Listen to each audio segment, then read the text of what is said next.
তারা প্রথমে চেয়েছে একটা মিডিয়া ট্রায়াল করে এটাকে বিভ্রান্তি ছড়ানো, একবার আক্রমণটা জুলাই আন্দোলন যারা শহীদ হয়েছে, জুলাই আন্দোলন যারা আহত হয়েছে তারা সবাই এনসিপি। এটা কোন ধরনের প্রপাগান্ডা?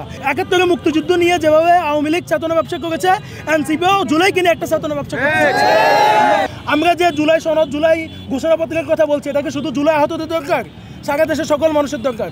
এই ন্যায্য দাবি আদায় করতে গিয়ে কিছুটা ভোগান্তি হয়েছে, আমরা দেশবাসীর কাছে ক্ষমা প্রার্থনা করেছি।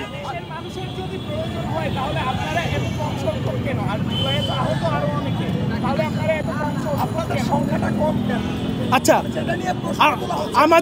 আমাদের অবস্থানটা ছিল, সরকার তো একদিনে দিয়ে দিবে না, আমরা আগেই বুঝে গেছি। আমরা এখানে লং টাইম অবস্থান করব, সেজন্য আমাদের যারা গুরুতর আহত তাদেরকে আমরা আসতে নিরুৎসাহিত করেছি।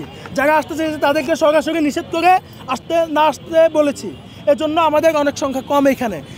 আর হচ্ছে ব্যক্তিগত কারণে অনেকের আসতে পারে নাই। অগরব জুলাই একটা প্রপাগান্ডা ছড়িয়েছে যে এটা এই ধরনের কোনো আন্দোলন হবে না, হাবিজাবি মানে যেভাবে প্রপাগান্ডা ছড়ানো যায়।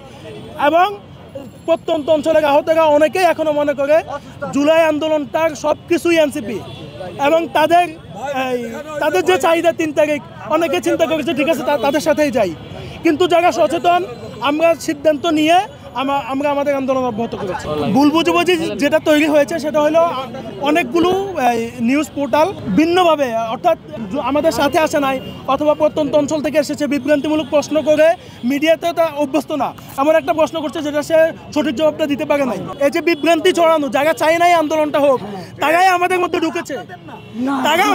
ঢুকেছে, যারা আজকে আমাদের উপর আক্রমণ করেছে। তারা প্রথমে চেয়েছে একটা মিডিয়া ট্রায়াল করে এটাকে বিভ্রান্তি ছড়ানো, একবার আক্রমণটা।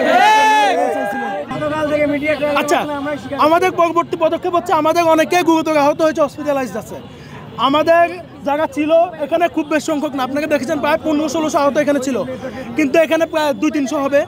বাকিরা আমরা সংগঠিত করে সবার সাথে পরামর্শ করে আমরা আমাদের পরবর্তী কর্মসূচি দিব। আমাদের যারা অ্যাডমিট আছে তাদের ট্রিটমেন্টটা এখন জরুরি, তাদের ট্রিটমেন্টটা করব, এরপরে আমরা আমাদের পরবর্তী কর্মসূচি দিব।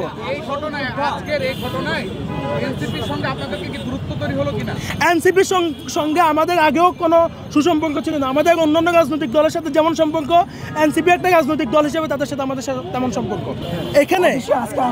এখানে আমরা একবারও বলি না যে এখানে নকল যুদ্ধ আছে। আমরা কি এটা বলেছি কখনো?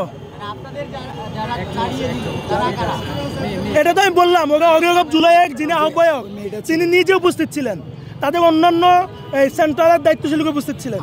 তারা প্রথমে ঢুকেছে শাহবাগ থানায়, সেখানে বসে পরামর্শ করেছে পুলিশের সাথে।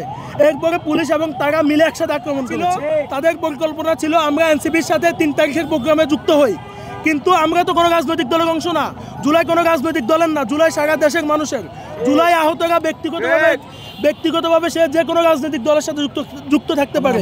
আমার যেদিন অপারেশন হয়েছিল পঙ্গু হসপিটালে, আমার ডান পাশের বেডে যিনি 2 পায়ে 2টা গুলি খেয়েছেন তিনি ছিলেন যুব দলের, তিনি এই মিরপুর 10 নম্বরে গুলিবিদ্ধ হয়েছেন। এখন সে কি এনসিপি হয়ে যাবে?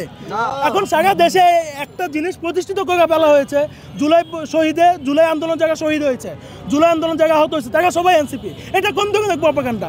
এটা নিয়ে এনসিপি চাচ্ছে 71 মুক্তিযুদ্ধ নিয়ে যেভাবে আওয়ামী লীগ চেতনা ব্যবসা করেছে, এনসিপিও জুলাইকে নিয়ে একটা চেতনা ব্যবসা করেছে।